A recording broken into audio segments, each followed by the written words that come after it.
জোড়া কলা খেলে যমজ বাচ্চা হয়, প্রথম সন্তান মারা গেলে পরের সন্তানের কান ফোঁটা করে দিতে হবে। ভাই বোন মিলে মুরগি জবাই করা যাবে না। ছোট বাচ্চাদের দাঁত পড়লে ওই দাঁত ইঁদুরের গর্তেই দিতে হবে, না হলে দাঁত উঠবে না। খুবাইব এ প্রশ্নটি করেছেন দিনাজপুর থেকে, লিখেছেন কি, মোহতারাম, আমাদের এখানে একটি বাঁশ ঝাড়ে বাঁশফুল বের হয়েছে। এই বাঁশফুল যখন বাঁশঝাড়ে বাঁশ গাছ থেকে বের হয় তখন নাকি ইঁদুর বন্যা শুরু হয় এবং সেই এলাকায় সে অঞ্চলে দুর্ভিক্ষ ডেকে নিয়ে আসে। এই কথার কোনো ভিত্তি আছে কি না, ইসলামী শরিয়ার ভাষ্য জানতে চাই। ভেরি ভেরি ইম্পর্ট্যান্ট একটা বিষয়। আপনাদেরকে কিছু মজার তথ্য দেই। এই প্রশ্নটা আসার পরে গত রাতে আমি পড়াশোনা করলাম যে আসলে বাঁশফুল কতদিন পরে হয়, কিভাবে হয়। বাঁশফুল বলতে বাঁশঝাড় আপনারা দেখেছেন।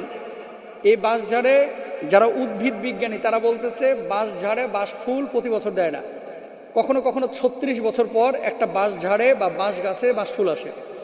আবার কেউ বলতেছে না, 42 বছর অপেক্ষা করতে হয় একটা গাছকে বাঁশের ফুল আনতে।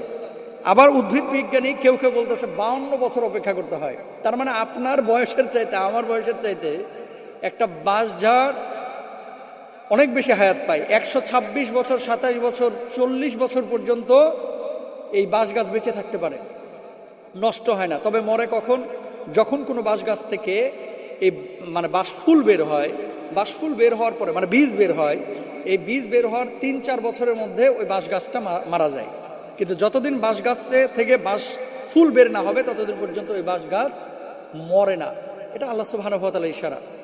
মানুষ, বিজ্ঞানীরা নানানভাবে গবেষণা করতে পারে, কিন্তু আল্লাহ সুবহানাহু ওয়া তাআলার ইশারাতেই সব কিছু হয়। এবার আসেন যে ইঁদুর বন্যা। ইঁদুর বন্যা মানে বুঝেন? ইঁদুর বন্যা মানে হচ্ছে পুরো এলাকার মধ্যে ইঁদুর ছড়িয়ে পড়বে। ইঁদুর ধান কেটে ফেলবে, ধান গাছ কেটে ফেলবে, আপনার প্রয়োজনীয় আসবাবগুলো কেটে ফেলবে। যেখানে তাকাবেন সেখানে ইঁদুর দেখা যাবে, ইঁদুরের অত্যাচার অতিষ্ঠ হয়ে যাবেন। এটাকে ইঁদুর বন্যা বলা হয়ে থাকে। আর হচ্ছে দুর্ভিক্ষ। দেখেন, ইসলামের শরিয়ায় এই সমস্ত বিষয়গুলো সরাসরি রাসূল আকরাম সাল্লাল্লাহু আলাইহি ওয়াসাল্লাম থেকে নিষেধাজ্ঞা আছে। ওয়াল কদরি খায়রিহি ওয়া শাররিহি মিনাল্লাহি তাআলা। আপনাদেরকে বলি, ভালো এবং মন্দ সব কিছু নিয়ন্ত্রণ করেন আল্লাহ সুবহানাহু ওয়া তাআলা। যে আল্লাহ তাআলা বাঁশঝাড়ে বাঁশফুল দিয়েছে, সে আল্লাহ তাআলা এই পৃথিবীর বুকে, আপনি সাপ দেখেছেন না? এই সাপটাও বিজ্ঞানীরা বলতেছে মানুষের কল্যাণে আল্লাহ তৈরি করেছে। গর্তের পিপিলিকা, এটাও কিন্তু মানুষের কল্যাণে কাজ করছে। এই পাখিগুলো মানুষের কল্যাণে কাজ করতেছে। রাস্তার পাশে অনেক সময় দেখবেন কিছু কীট পতঙ্গ তার গা দিয়ে দুর্গন্ধ বের হচ্ছে, এগুলো পরিবেশের ভারসাম্য রক্ষা করছে। সারা পৃথিবী আজকে পরিবেশ আন্দোলন কর্মী যারা আছে তারা সবাই কিন্তু একমত যে পৃথিবীর বুকে যত প্রাণী আল্লাহ সুবহানাহু ওয়া তাআলা তৈরি করেছেন, যত উদ্ভিদ আল্লাহ তাআলা তৈরি করেছেন, প্রত্যেকটা প্রাণী এবং উদ্ভিদের মধ্যে কিছু না কিছু কল্যাণ আল্লাহ সুবহানাহু ওয়া তাআলা রেখেছেন এবং মানুষের কল্যাণের জন্য আল্লাহ তাআলা এগুলোকে বানিয়েছেন। তো বাঁশঝাড়ের মধ্যে বাঁশফুল আল্লাহ দিয়েছেন আর মানুষকে ধ্বংস করে দিবেন বা দুর্ভিক্ষ চলে আসবে, এই ধরনের কোনো কথা কোনো মুসলমান আপনারা বিশ্বাস করবেন না। আরেকটা বিষয় আমি দেখলাম, কি যেন, বিবিসিও নিউজ করেছে। সঞ্জু রায় না সাঞ্জু রয়, এক ভদ্রলোক, তিনি বলছেন আমার দাদাদেরকে দেখেছি, আমার পূর্বপুরুষদের দেখেছি, ওই যুদ্ধের পরে এরকম বাঁশফুল এসেছিল, সেখান থেকে ধানের মতো চালের মতো কি যেন বের করে তারা খেয়েছে। তো এখান থেকে ধান বা চাল যদি আপনি আবিষ্কার করতে পারেন, এটা তো আল্লাহর পক্ষ থেকে নিয়ামত। যদি আপনি খেতে পারেন, এখান থেকে চাল উৎপাদন করতে পারেন, আপনি খেতে পারেন। এটা তো আপনার জন্য হারাম না, নিষিদ্ধ না, আপনি খেতে পারেন। কিন্তু এটাকে দুর্ভিক্ষের সাথে নিয়ে আসা বা ইঁদুর বন্যার সাথে নিয়ে আসা, এটা কোনোভাবেই জায়েজ নেই এবং এগুলো হচ্ছে কুসংস্কার। এটা কোনোভাবে বিশ্বাস করা যাবে না। আর বাংলাদেশে কুসংস্কার তো ভাই এই শুধু বাঁশ ফুল নিয়ে না, আরও কত কি আছে। দেখেন, আমি কালকে রাত্রিবেলায় এই কুসংস্কার নিয়ে অনেক আগে একটা লেকচার দিয়েছিলাম, সেই নোট খুঁজতে গিয়ে পেলাম প্রায় 18-19টা কুসংস্কার, যেগুলো বাংলাদেশে খুব বেশি প্রচলিত।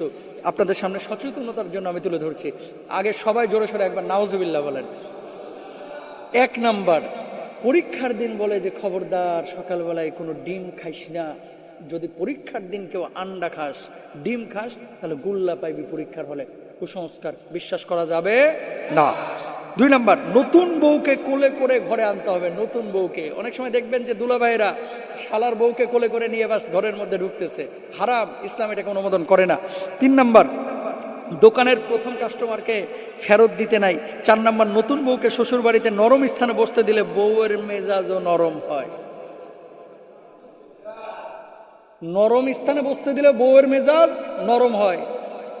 তো নরম স্থানে বসতে দিয়েছিলেন, বউর মেজাজ তো মাশাআল্লাহ এত উত্তেজনা, সবসময় 55 ডিগ্রি সেন্টিগ্রেডে উষ্ণ থাকে কেন? কুসংস্কার, এগুলো বিশ্বাস করা যাবে না। বিড়াল মারলে 2.5 কেজি লবণ সদকা করতে হবে। আরে বাবা রে বাবা, মাইরা ফেলছেন একটা বিড়াল, অন্যায়ভাবে মারলে তো আপনি জাহান্নামে যাবেন। 2.5 কেজি লবণের দাম কয় টাকা? 70-80 টাকাও তো মনে হয় না অনেক সময়, এখন বাড়ছে 100 বা 120 টাকা হবে। এগুলোর ভিত্তি নাই। ওষুধ খাওয়ার সময় বিসমিল্লাহ বললে রোগ বেড়ে যায়, নাউজুবিল্লাহ। জোড়া কলা খেলে যমজ বাচ্চা হয়, তাহলে জোড়া কলা না, একসাথে 4টা মারেন, 4টা হয়ে গেলে তো একসাথে ঝামেলা শেষ। এগুলো বিশ্বাস করা যাবে না, কুসংস্কার। প্রথম সন্তান মারা গেলে পরের সন্তানের কান ফোঁটা করে দিতে হবে, এটা আগে ছিল, এখন কমছে। আগে ছিল, বিশ্বাস করা যাবে না। 10 নম্বর, ভাই বোন মিলে মুরগি জবাই করা যাবে না। 11 নম্বর, ঘরের ময়লা পানি রাতে ঘরের বাইরে ফেলতে হয় না, তাতে সংসারে অমঙ্গল হয়। তাহলে হাত ধোয়া পানি, লুঙ্গি ধোয়া পানি, গোসল করা পানি, এটাও খাবেন? খাওয়ার সুযোগ আছে? হারাম সম্পূর্ণরূপে। এগুলো বিশ্বাস করা যাবে না, এগুলো বর্জন করতে হবে। ব্যাঙ ডাকলে বৃষ্টি হয়, অনেকে এই কথা বলে থাকে। ব্যাঙ ডাকলে রাঙ্গামাটিতে সারা বছর ব্যাঙ পাওয়া যায়। এতদিন বৃষ্টি হলো, নিয়ে আসেন ঢাকাতে 200 ব্যাঙ, নিয়ে এসে খালি ডাকান দেখি বৃষ্টি হয় কি? রাঙ্গামাটি থেকে ওখানে সারা মাস বৃষ্টি ব্যাঙ পাওয়া যায়, নিয়ে আসেন 200 ব্যাঙকে ঢাকায়, ওই ডাকান খালি ব্যয় বু করে দেখি বৃষ্টি হয় কি? বিশ্বাস করা যাবে না। তারপরে কোরআন শরীফ হাত থেকে পড়ে গেলে 2.5 কেজি চাল সদকা করতে হয়। ছোট বাচ্চাদের দাঁত পড়লে ওই দাঁত ইঁদুরের গর্তেই দিতে হবে, না হলে দাঁত উঠবে না, কুসংস্কার। ঘর থেকে বের হওয়ার সময় পেছন দিক থেকে তাকানো নিষেধ, তাতে যাত্রা ভঙ্গ হবে। ঘরের প্রবেশকৃত রোদে অর্ধেক শরীর রেখে বসা নিষেধ। রাতে বাঁশ কাটা যাবে না। রাতে গাছের পাতা ছিঁড়া ও ফল তোলা নিষেধ। ঘর থেকে বের হয়ে বিধবা নারী চোখে পড়লে যাত্রা অশুভ হয়। ঘরের চৌকাঠে বসা দারিদ্রতার লক্ষণ। নারীদের বিশেষ দিনে সবুজ কাপড়ের কিছু একটা পড়তে হয় এবং তাদের হাতে কিছু খাওয়া যায় না। বিধবা নারীকে অবশ্যই সাদা কাপড় পরিধান করতে হবে সারা জীবন, সম্পূর্ণরূপে কুসংস্কার। নির্দিষ্ট সময় পড়বেন। ভাঙা আয়নায় মুখ দেখলে ভাঙা আয়নায় মুখ দেখলে তাতে অমঙ্গল হবে, ভাগ্য খারাপ হবে, চেহারার উজ্জ্বলতা নষ্ট হয়ে যাবে। সবাই বলেন নাউজুবিল্লাহ। ডান হাতের তালু চুলকাইলে টাকা আসে, তো সারাক্ষণ আপনি চুলকান দেখি কত টাকা আসে? সম্পূর্ণরূপে কুসংস্কার, বিশ্বাস করা যাবে না। আল্লাহ তাআলা আমাদের সবাইকে বোঝার তৌফিক দান করুন, সবাই বলেন আমিন।